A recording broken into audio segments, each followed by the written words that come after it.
3 दिन के दौरे पर रवाना हुए रक्षा मंत्री राजनाथ सिंह दूसरे विश्व युद्ध में जर्मनी पर सोवियत विजय की 75वीं वर्षगांठ पर मॉस्को में आयोजित भव्य सैन्य परेड में हिस्सा लेंगे। रक्षा मंत्री दोनों देशों में रक्षा और रणनीतिक साझेदारी को और मजबूत होने पर होगी बातचीत। एलएसी पर चीन की सेना के किसी भी प्रकार के आक्रामक रवैये से निपटने के लिए सशस्त्र बलों को दी गई खुली छूट। चुशुल मोल्जो में भारत और चीन के बीच कोर कमांडर स्तर की बातचीत जारी।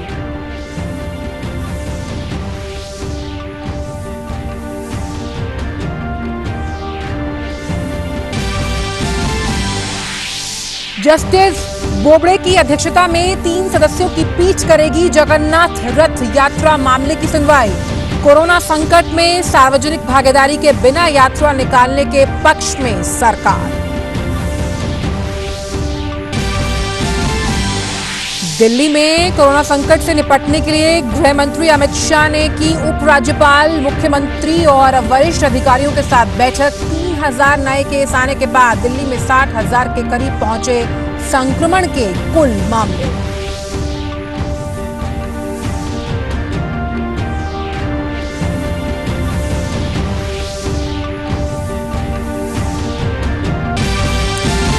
भारत में कोरोना से रिकवरी की दर बढ़कर हुई 55.77%। अब तक 2,37,195 मरीजों ने दी कोरोना को मात। देश में अब तक 1,74,387 सक्रिय मामले। संक्रमण से देश में अब तक 13,699 लोगों की मौत। और विश्व स्वास्थ्य संगठन के अनुसार एक दिन में दुनिया भर में कोरोना के सर्वाधिक 1,83,000 नए मरीज आए सामने। संक्रमितों की संख्या 89,52,000 के पार। 4,68,000 से ज्यादा लोगों की मौत।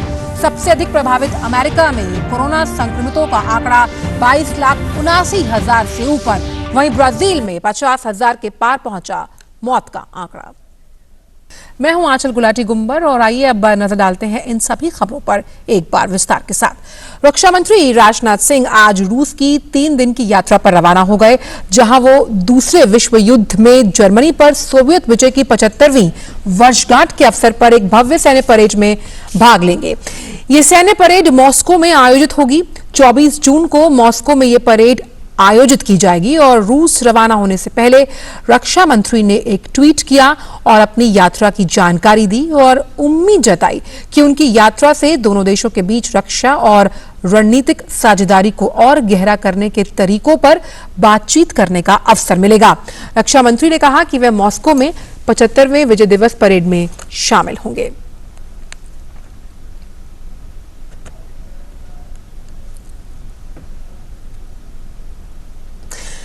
वहीं भारत और चीन के बीच आज चुशुल मोल्जो में कोर कमांडर स्तर की बातचीत हो रही है। आज सुबह 11:30 बजे से ये बैठक शुरू हुई है। ये पहली बार है जब कोर कमांडर स्तर की वार्ता एलएसी में चुशुल मोल्जो सीमा पर हो रही है। इससे पहले रक्षा मंत्री ने कल chief of defence staff general Bipin Rawat और तीनों सेना प्रमुखों के साथ लद्दाख में हालात पर विस्तृत चर्चा के लिए उच्च स्तरीय बैठक की और सशस्त्र बलों को वास्तविक नियंत्रण रेखा पर चीन की सेना के किसी भी प्रकार के आक्रामक रवैये से निपटने के लिए पूरी छूट दी। सीमा विवाद के मद्देनजर सुरक्षा बलों को पूर्वी लद्दाख और अन्य सेक्टर में चीन के किसी भी दुस्साहस का मुंहतोड़ जवाब देने के लिए पूरी तरह से तैयार रहने के लिए कहा गया। रक्षा मंत्री ने कहा कि चीन के साथ लगती सीमा की रक्षा के लिए भारत अब से अलग सामरिक तरीके अपनाएगा। उन्होंने शीर्ष सैन्य अधिकारियों को जमीनी, सीमा, हवाई क्षेत्र और रणनीतिक समुद्री मार्गों में चीन की गतिविधियों पर कड़ी नजर रखने के निर्देश दिए। इस बीच वायुसेना प्रमुख एयर चीफ मार्शल भदौरिया ने कहा कि नियंत्रण रेखा पर किसी भी चीनी चुनौती से निपटने के लिए भारतीय वायुसेना पूरी तरह से तैयार है। उन्होंने कहा कि इन चुनौतियों को देखते हुए ही वायुसेना ने लद्दाख क्षेत्र में हवाई गश्त को बढ़ा दिया है।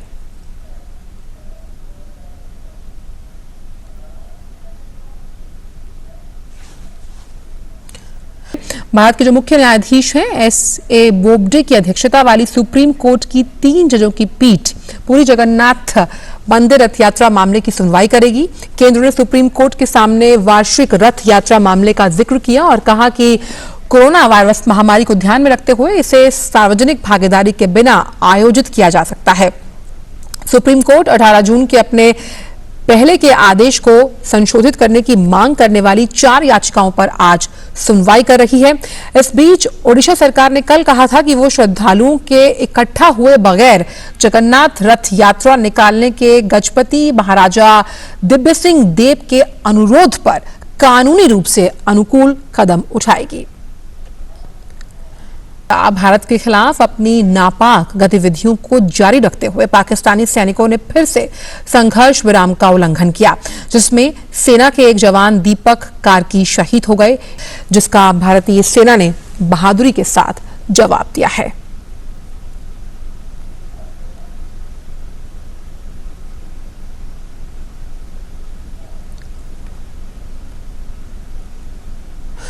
और वहीं खबर दक्षिण कश्मीर से, जहां के अनंतनाग के वेरीनाग कापरान वन क्षेत्र में आतंकवादियों और सुरक्षा बलों के बीच मुठभेड़ हुई।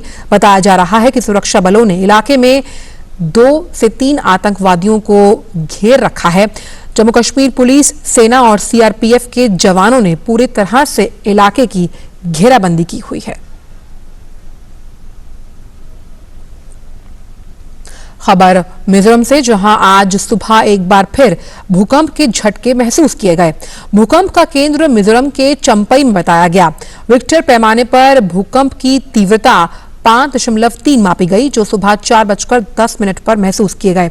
हालांकि किसी तरह के कोई जानमाल के नुकसान की खबर नहीं है। इस बीच प्रधानमंत्री नरेंद्र मोदी ने वहां मुख्यमंत्री से बात की है। पीएम ने ट्वीट के जरिए इसकी जानकारी दी और कहा कि उन्होंने मिजोरम के मुख्यमंत्री जोराम थांगा से बात की और हालात की जानकारी ली, साथ ही केंद्र से हर संभव मदद का भरोसा दिलाया है।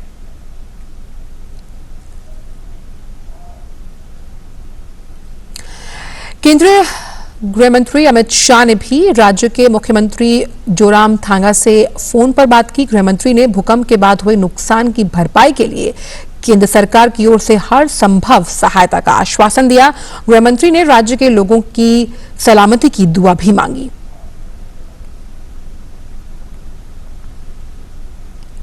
साथ ही केंद्र की ओर से मिल रहे सकारात्मक और सहयोगात्मक रुख के बाद मुख्यमंत्री जोराम थांगा ने प्रधानमंत्री और केंद्रीय गृह मंत्री को आभार व्यक्त किया।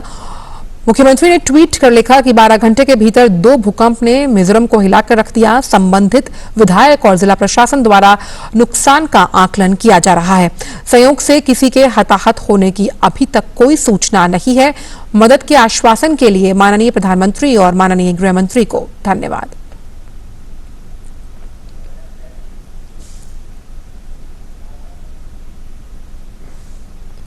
दिल्ली में कोरोना संकट से निपटने के लिए कंटेनमेंट जोन का नए सिरे से परिसीमन होगा। गृह मंत्री अमित शाह की अध्यक्षता में हुई बैठक में दिल्ली में कोविड-19 की कंटेनमेंट रणनीति पर बात हुई। बैठक में नीति आयोग के सदस्य डॉक्टर वी के पॉल समिति की रिपोर्ट प्रस्तुत की गई, जिसमें कंटेनमेंट जोन का नए सिरे से परिसीमन करने का और उसका सख्ती से निगरानी करने के साथ साथ उस पर नियंत्रण के लिए कहा गया है। इसके साथ साथ आरोग्य सेतु की मदद से संक्रमितों की कॉन्टैक्ट ट्रेसिंग और क्वारंटाइन करना, कंटेनमेंट जोन के बाहर भी हर घर का सूचीकरण और निगरानी, दिल्ली में संक्रमण के फैलाव जांचने के लिए सेरोलॉजिकल सर्वे और 27 जून से 10 जुलाई के बीच 20,000 लोगों की सैंपल टेस्टिंग और फिर उसके बाद नतीजों के आधार पर व्यापक रणनीति बनाने की बात कही गई है। रिपोर्ट में योजना की मंजूरी से लेकर टीमों के गठन और जमीनी स्तर पर कार्रवाई के लिए समय सारणी भी तय की गई। गृह मंत्री ने दिल्ली के मुख्यमंत्री को इस रणनीति को लागू करने की सलाह दी। उन्होंने ये भी निर्देश दिया कि दिल्ली सरकार हर मृतक के संबंध में परिस्थितियों का आकलन करे, तो साथ ही हर मृत्यु की जानकारी केंद्र को मिले।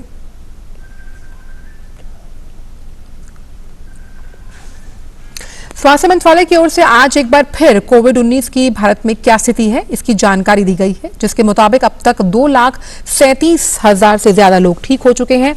ठीक होने वाले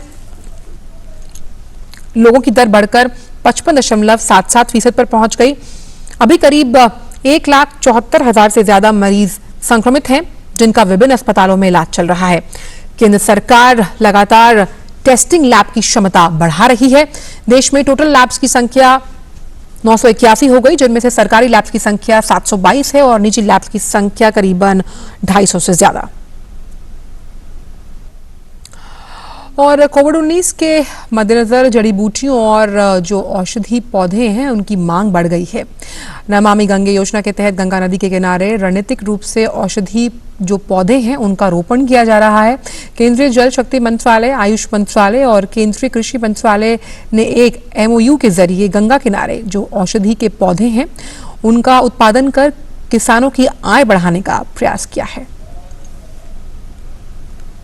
केंद्रीय जल शक्ति मंत्रालय, आयुष मंत्रालय और केंद्रीय कृषि मंत्रालय के बीच हुए एक MOU के तहत राष्ट्रीय स्वच्छ गन्ना मिशन का उद्देश्य है औषधीय खेती के जरिए किसानों की आय को बढ़ाना।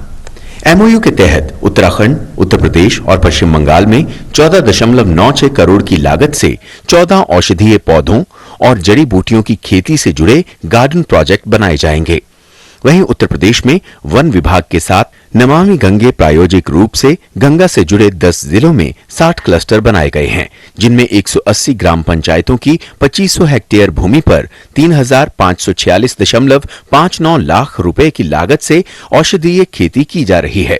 उत्तर प्रदेश में 17 विभागीय पौधयालयों और 50 कृषक पौधयालयों की स्थापना की जानी है, जिनमें लखनऊ का central institute of medicinal and aromatic plants किसानों को औषधीय पौधों की खेती, गुणवत्ता, जांच, विपणन की आर्थिक और तकनीकी सहायता प्रदान कर रहा है। इस योजना से लगभग 7,800 कृषकों को आय का लाभ होगा और उनकी आर्थिक स्थिति में भी सुधार होगा। कृषि क्षेत्र में अगर हम कुछ सही तरीके से कार्य करें तो हमें गंगा की सफाई में भी मदद मिल सकती है और साथ साथ गंगा नदी में जो फ्लो है, जो हमें इसकी अविरलता के लिए जो हमें पानी चाहिए, उसमें भी मदद मिल सकती है। इसको ध्यान में रखते हुए हम लोगों ने कई तरह के कार्यक्रम लिए, जैसे कि गंगा के किनारे किस तरह के वन होने चाहिए, तो वनीकरण का कार्यक्रम लिया और साथ साथ हमने ये भी देखा कि जो गंगा नदी के किनारे की जो जमीन है, अगर हम यहाँ पे मेडिसिनल प्लांट, औषधि के लिए जो उपयुक्त प्लांट्स हैं, इसको करें तो इससे किसानों के इनकम को बढ़ाने में मदद मिलेगी और साथ साथ हमारी इकोलॉजी भी अच्छी होगी और गंगा की शुद्धता को बहाल करने में भी हमें मदद मिलेगी। राष्ट्रीय स्वच्छ गंगा मिशन के महानिदेशक के मुताबिक हाल ही में आत्मनिर्भर भारत अभियान के तहत केंद्रीय वित्त मंत्री ने गंगा किनारे औषधीय पौधों के लिए गलियारा बनाए जाने की घोषणा की है। National medicinal plants board Ganga किनारे 800 हेक्टेयर भूमि का चयन करेगा। 10 लाख हेक्टेयर भूमि पर अगले 2 वर्ष में जड़ी बूटी का उत्पादन किया जाएगा। अनुमान है कि इससे किसानों को 5,000 करोड़ रुपए की आय प्राप्त होगी। प्रधानमंत्री के अर्थ गंगा मिशन को साकार करने के लिए राष्ट्रीय स्वच्छ Ganga mission national medicine plant board के साथ मिलकर एक परियोजना पर भी कार्य कर रहा है। हम लोगों ने कृषि मंत्रालय के साथ साथ आयुष मंत्रालय के सहयोग से कई कार्यक्रम लिए हैं और एक कार्यक्रम हम लोगों ने पायलट के तौर पे उत्तर प्रदेश में लिया है, जिसके अंतर्गत हम 10 जिलों में करीब 180 गाँवों में 2,500 हेक्टेयर के जमीन में कई किसानों के साथ मिलके हमने एक समेकित मेडिसिनल प्लांटेशन का कार्यक्रम रखा है। इसमें हमने ये भी देखा कि मेडिसिनल प्लांट का डिमांड तो है, लेकिन वो सही तरीके से उपलब्ध नहीं होते। तो इसके लिए ज़रूरी है कि हम एक पूरी तरह से प्रोग्राम करें जिसमें कि किसानों को हम प्लांट, किस तरह के प्लांट हों, अच्छी क्वालिटी के सीड उपलब्ध कराएं, उनके साथ साथ उनको स्टोरेज की फैसिलिटी दें और सबसे ज़रूरी है कि उनके लिए हम मार्केटिंग की सुविधा भी लाएं। गंगा बेसिन पर औषधीय पौधों और जड़ी बूटियों की प्रचुर मात्रा पारंपरिक रूप से ही हो रही है। और फिलहाल समाचारों में इतना ही। दीजिए इजाजत। नमस्कार।